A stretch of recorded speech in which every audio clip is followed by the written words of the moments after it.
Lift up your heart and praise. Lift up your hands and praise. Lift up your voice and praise. And Moshe said, Hear, O Yisrael, Yahweh your Elohim, Yahweh is one, and you shall love Yahweh your Elohim with all your heart, with all your being, and with all your might. And these words which I'm commanding you today shall be in your heart, and you shall impress them upon your children, and shall speak of them when you sit in your house and when you walk by the way, when you lie down and when you rise up, and shall bind them as a sign on your hand, and they shall be as frontlets between your eyes, and you shall write them on the doorposts of your house and on your gates. Hag Sameach, everyone. Hag Sameach. Hag Sameach to everyone worshiping with us at home. We are here for the first day of the Festival of Unleavened Bread. It's a blessing to be here, amen? It really is. You know, we're living during some challenging times right now. For the first time in my life, in a country that was founded on a people's desire to worship without government interference, we find ourselves being directed, to one extent or another, not to assemble and worship freely by the same government which was founded on religious liberty. These are challenging times. These are challenging times.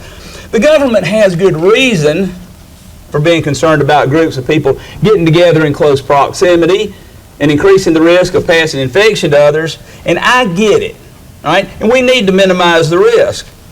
But there are things that Yahweh expects, and He says He'll guard us if we keep His commands. All right? He says He will guard us if we keep His commandments. All right? Now, see, like there's this. One of the things, for instance, that He said that He would do is that He would clear the land of wild beasts, you know, if we were to obey His commands. But that does not mean that we can expect to run out and seek grizzly bears to swat on the nose without any repercussions. All right? All right. We can expect that there will be troubled times. But if we want His blessings, we have to keep our end of the bargain. You getting all, man? Amen. Turn with me to Acts chapter 5. Acts chapter 5.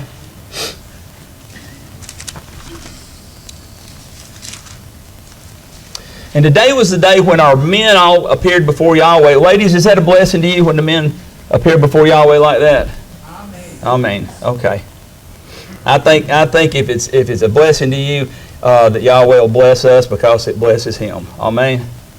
Amen. All right, Acts chapter 5, we're going to start reading in verse 14, page 1053. And more believers were added to the master, large numbers of both men and women, so that they brought the sick into the streets and laid them on the beds and couches, that at least the shadow of Kepha, that'd be Peter, passing by might fall on some of them. A large number also gathered from the surrounding cities to Jerusalem, bringing sick ones and those who were troubled by unclean spirits, and they were all healed. But the high priest rose up, and all those with him, which is the sect of the Sadducees, and they were filled with jealousy, and seized the emissaries and put them in the public jail. But a messenger of Yahweh opened the prison doors at night and brought them out and said, Go and stand in the set-apart place and speak to the people all the words of this life. Do you see that the messenger of Yahweh is telling them to go out in the middle of the people after they've been locked up? All right? Now, when they heard, they went into the set-apart place early in the morning and were teaching. But the high priest and those with him came and called the council together and all the elders of the children of Israel, and sent to the prison for them to be brought. But having come, the officers did not find them in the prison, and they went back and reported it, saying, We found the prison shut in all safety, and the watches standing outside before the doors, but having opened them, we found no one inside. And the high priest and the captain of the set-apart place and the chief priest heard these words. They were puzzled and wondered what this might be. But one came and reported to them, saying, Look, the men whom you put in prison are standing in the set-apart place and teaching the people. Then the captain went with the officers and brought them, not with force, for they feared the people lest they should be stoned. And having brought them, they set them before the council. And the high priest asked them, saying, Did we not strictly command you not to teach in this name? And look, you have filled Jerusalem with your teachings and intend to bring the blood of this man upon us. And Kepha and the other emissaries answering said, let's all read that together. We have to obey Elohim rather than men. Amen? All right? And that's why we are here. Amen? All right. We have to obey Elohim rather than men. All right? Now, let's talk about leaven and unleavened.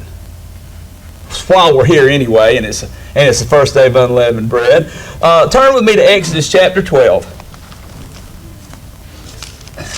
We are going to be Shemot chapter 12. We're going to be reading starting in verse 14, and we'll be on page 68 in the 98 ISR.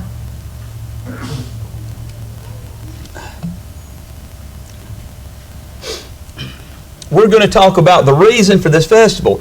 I start Exodus 12, verse 14.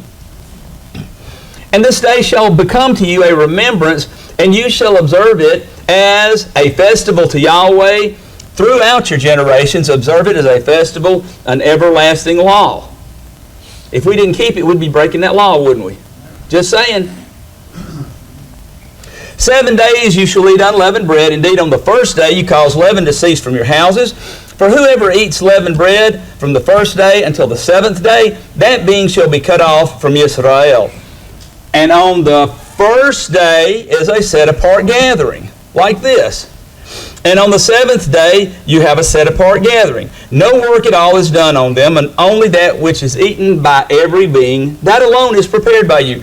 And you shall guard the festival of unleavened bread, for on this same day I brought your divisions out of the land of Mitzrayim, and you shall guard this day throughout your generations, an everlasting law. In the first month, on the 14th day of the month, in the evening, you shall eat unleavened bread until the 21st day of the month in the evening. For 7 days no unleavened is to be found in your houses, for if anyone eats that what is unleavened, that same being shall be cut off from the congregation of Israel, whether sojourner or native of the land. You do not eat bread which is leavened. In all your dwellings you are to eat unleavened bread. Now, that right there is the reason for this festival. That's the reason for this festival. Yahweh tells us not to add to nor take away from His Torah. Amen? Right? Besides, I'll just read this one to you, but Psalm 19, verse 7 says, the Torah of Yahweh, does anybody know what it says next? Is perfect. All right? The Torah of Yahweh is perfect, bringing back the being. The witness of Yahweh is trustworthy, making wise the simple. So, Yahweh doesn't need any help from us to make His law any better. Amen? It's already perfect. All right? What He wants us to do is to do what He says to do. All right? The reason for this festival is to remember coming out of Egypt, or Mitzrayim. And that's what it's for. Right now, during this time of year, as we're getting ready and we're getting all the leaven out of our houses, there's frequently a lot of talk about how leaven represents sin. And to another extent, pride, and some other things along those lines, etc. And while we're getting the leaven out of our houses, that we should be thinking about where we have sin in our own lives and about how to get rid of it too. Now, that's not a bad idea. It's not the Torah. The Torah doesn't tell us to do that, but it's not a bad idea. All right? I certainly am not against the idea of thinking about where we have sin in our lives and how to get it out. But 1 week out of 52 is less than 2% of your time. And I think that we should be focused on getting out the sin out of our lives a lot more than 2%. Amen? All right. It should be ever present in our thoughts. It should be ever present. Now, if you want to liken leaven to sin because of the ways in which it can work through our lives, that's perfectly fine. It's a great metaphor. All right? But in that case, we need to be living unleavened. And that's the name of today's message. Living unleavened. Right? And that should include keeping Yahweh's appointed times. This is a festival to remember coming out of Mitzrayim. So let's take a look at some things that Yahushua likened leaven to, since we've talked about what this is for and the fact that leaven's not a bad metaphor for some things. All right? And remember, too, that leaven works through a souring process. All right? A souring which eventually sours the whole lump of dough. I think that may be one of the reasons why it's a good metaphor for some of the things we use it for. Matthew 16.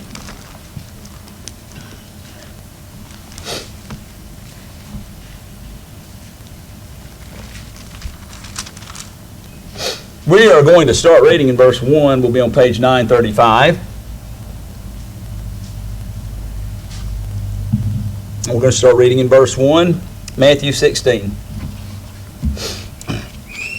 And the Pharisees and the Sadducees came, and trying him asked that he would show them a sign from heaven. And he answering said to them, when it is evening, you say, fair weather, for the heaven is red. And in the morning, stormy weather today, for the heaven is red and overcast. You know how to discern the face of the heaven, but you are unable to discern the signs of the times. A wicked and adulterous generation seeks after a sign, and no sign shall be given to it except the sign of the prophet Jonah. And he left them and went away. And his taught ones came to the other side and had forgotten to take bread. And Yahushua said to them, mind and beware. Right?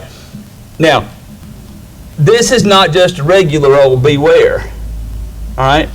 He is taking it up a notch and is instructing them to perceive in their minds and beware. All right? It's like he's not just saying to be on the lookout for potential hazards. It's more like he's saying to recognize that the hazard is absolutely present. All right? It's absolutely present. So be prepared to recognize it on the spot and beware. All right? Verse 6. Yahushua said to them, mind and beware of the leaven of the Pharisees and Sadducees. And they reasoned among themselves, saying, because we brought no bread. But Yahushua, aware of this, said to them, oh, you of little belief, why do you reason among yourselves because you brought no bread? Do you still not understand, neither remember the 5 loaves of the 5,000 and how many baskets you picked up? Or the 7 loaves of the 4,000 and how many large baskets you picked up? How is it that you do not understand that I did not speak to you concerning bread, but to beware of the leaven of the Pharisees and the Sadducees? And then they understood that he did not say to beware of leaven of bread, but of the, what's that word? Teaching of the Pharisees and the Sadducees. All right? So, Yahushua likens leaven here to false teachings that we need to be mindful and beware of. All right? So, let's take a look at what happened just prior to Yahushua giving them this instruction and this very strong warning. All right? Matthew 5, starting in verse 15. Matthew 15, starting in verse 1. 15:1. Then there came to Yahushua scribes and Pharisees from Jerusalem, saying, why do your taught ones transgress the traditions of the elders? For they do not wash their hands when they eat bread. All right, now folks, that's adding to. I think we already established the law of Yahweh is perfect. All right, this is adding to. But he answering said to them, why do you also transgress the commands of Elohim because of your tradition? That tells me right there we don't need to be trying to help Yahweh out with his perfect Torah. Amen. All right. For Elohim, verse 4, has commanded, saying, respect your father and your mother, and he who curses father or mother, let him be put to death. But you say, whoever says to his father or mother, whatever profit you might have received from me has been dedicated, is certainly released from respecting his father or mother. So you have nullified the command of Elohim by your tradition. Hypocrites. Yeshayahu, Isaiah, rightly prophesied about you, saying, This people draw near to me with their mouth and respect me with their lips, but their heart is far from me. But in vain do they worship me, teaching as teachings the commands of men. You know, it seems to me like if they're teaching something that nullifies the command of Elohim, you might be able to liken this also to the leaven of lawlessness. That might be a good thing to remember there, the leaven of lawlessness, because see, that works through the lump as well. Right? And calling the crowd near, verse 10, he said to them, hear and understand, not that which goes into the mouth defiles the man, but that which comes out of the mouth, this defiles the man. Then his taught ones came and said to him, do you know that the Pharisees stumbled when they heard this word? But he answering said, every plant which my heavenly Father has not planted shall be uprooted. Leave them alone. They are blind leaders of the blind, and if the blind leads the blind, both shall fall into a ditch. And Caiaphas answering said to him, explain this parable to us. And Yahushua said, are you still without understanding? Do you not understand that whatever enters into the mouth goes into the stomach and is cast out in the sewer, but what comes out of the mouth comes from the heart, and these defile the man. Now, note what the first thing he mentions is in this list of defiling behaviors. For out of the heart come forth, what are those first two words there? Wicked reasonings. That might be something that we need to mind and be aware of when we're talking about the leaven of the Pharisees and the Sadducees. All right? Reading on. Murders, adulteries, whorings, thefts, false witnesses, slanders. These defile the man, but to eat with unwashed hands does not defile the man. So he's truly pointing out that we need to clean up our hearts, but he also warns us to be mindful of those teachings of men which do not point you to the Torah of Yahweh. All right? But rather they nullify the commands of Elohim. But false teachings can come from other sources too. All right? And they really can. We find them creeping in all kind of places. Secularism. You know, have you not noticed how far away from even the things that the church used to teach, how far the churches have strayed? You know. Deuteronomy 13.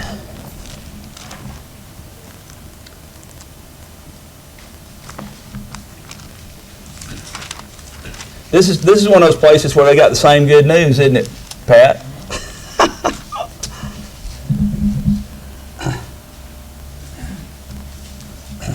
I may have a hard time not preaching that sermon before you get a chance. Deuteronomy 13. We're going to start reading verse 1. When there arises among you a prophet or a dreamer of dreams, and he shall give you a sign or a wonder, and the sign or the wonder shall come true, of which he has spoken to you, saying, let us go after other mighty ones, which you have not known, and serve them. Do not listen to the words of that prophet or that dreamer of dreams. For Yahweh your Elohim is trying you to know whether you love Yahweh your Elohim with all your heart and with all your being. Walk after Yahweh your Elohim and fear him, and guard his commands and obey his voice. And serve him and cling to him. And that prophet or dreamer of dreams is put to death because he has spoken apostasy against Yahweh your Elohim, who brought you out of the land of Mitzrayim and redeemed you from the house of bondage to make you stray from the way in which Yahweh your Elohim commanded you to walk. Thus you shall purge the evil from your midst. Now, we're still referencing coming out of Mitzrayim. Did you notice that? It's got to do with the commandments. And we're all right? Now, during Yahshua's time, the term prophet was used not just for someone who was a seer of visions, but it's also being used for people who are a teacher, especially of religious matters. Okay? And a false prophet is also likened to a false teacher in the New Testament writings. All right? Either way, they are leavening people with teachings of men. All right? Yahushua also warns us again to be aware of the leaven of lawlessness. All right, so let's look at Matthew chapter 7.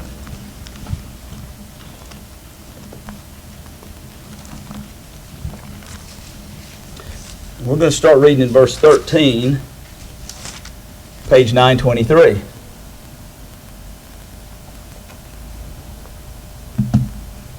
Matthew 7:13. Enter in through the narrow gate, because the gate is wide, and the way is broad that leads to destruction, and there are many who enter through it. Because the gate is narrow, and the way is hard pressed, which leads to life, and there are few who find it. But beware of the false prophets, who come to you in sheep's clothing, but inwardly they are savage wolves.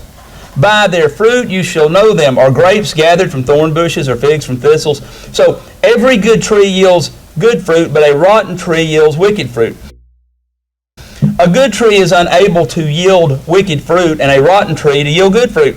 Every tree that does not bear good fruit is cut down and thrown into the fire. So then, by their fruits you shall know them. Now, here we go. So not everyone who says to me, Master, Master, shall enter into the reign of the heavens, but he who is doing the desire of my Father in the heavens. Many shall say to me in that day, Master, Master, have we not prophesied in your name, and cast out demons in your name, and done many mighty works in your name? And then I shall declare to them, I never knew you. Depart from me, you who work lawlessness. So, that's what the leaven of lawlessness will get you. Okay? That's an important thing to realize here. The leaven of lawlessness will get you cast away from His presence at the day of the judgment. Alright? It's not some place you want to be. We have a message called, Where Will You Be at 7:23? Goes further into that. Therefore, considering what we just read here, Yahushua continues, therefore everyone who hears these words of mine and does them shall be like a wise man who built his house on the rock. And the rain came down, and the floods came, and the winds blew and beat on that house, and it did not fall, for it was founded on the rock. And everyone who hears these words of mine and does not do them shall be like a foolish man who built his house on the sand. And the rain came down, and the floods came, and the winds blew, and they beat on the house, and it fell, and great was its fall. So we see that Yahushua is consistently pointing the people back to the Torah of Yahweh through His ministry. It just keeps going right back. So, let's go right back ourselves. Deuteronomy chapter 6. Should have told you just put a little piece of paper there where we jump back and forth between Matthew and Deuteronomy.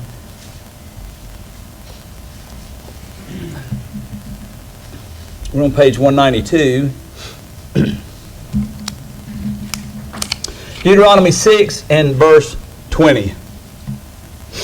When your son asks in time to come, saying, what is the meaning of... Now look at this. What is the meaning of the witness and the laws and the right rulings, which Yahweh our Elohim has commanded you?